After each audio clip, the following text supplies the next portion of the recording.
the Green Party is so attached to its global warming and it's terrible and must we do something about its greenhouse gases and its pollution, that they don't want to hear that that's not happening. Because their reason for being is being challenged. The very reason that they sell themselves and they get their backing and support, they have to protect that. Mars and the other planets are also warming up. Are they driving a lot of trucks on Mars? Well, I don't see. There are 2 rovers now on Mars. Well, okay, there is climate change. What we're seeing today in terms of global warming and climate change and all the rest of it that goes with that, I do not believe is being caused by mankind and the emissions from our cars and factories and so on. It's the sun, and the sun itself is being driven by cosmic forces as well.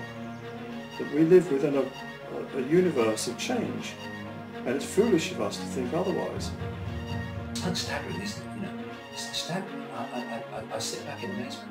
Do you think that the sun getting stronger could affect temperatures on Earth? Do you think that's possible? I've noticed it, you know, when I go out in the sun and the sun comes out, it gets warmer. I noticed that. I think there could be some connection here. I mean, please. A lot of the cycles, and people are talking about the sun entering a new place of the galaxy, a new part of the galaxy that we haven't been around for hundreds of millions of years. There are lots of unknowns on an astrophysics level. None of these scientists know exactly what drives the cycles of the sun. Nobody knows the theory that the Maya knew.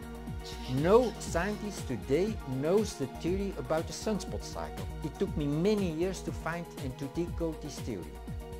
If there is one solar flare 2.5 times bigger than the one from 1989 that destroyed the electric grid system in Canada, then the whole worldwide grid system will be completely shut down.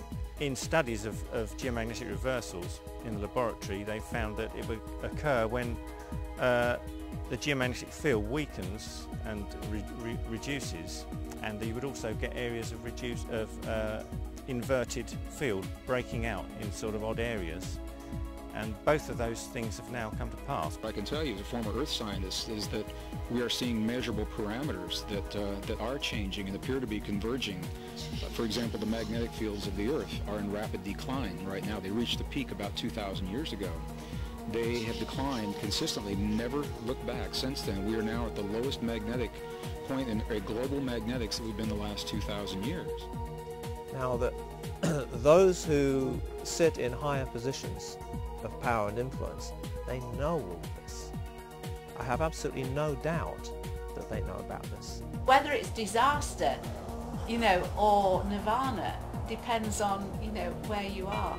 If it could be nirvana if you're, you know, some poor guy, you know, trying to scratch a living in the dust bowls of Africa, or it could be disaster if you happen to be one of the ruling classes who control everyone. Unless we have a radical change of consciousness, that's the future that very large numbers of people seem to be okay with. And that's what I find scary, is a future with no soul.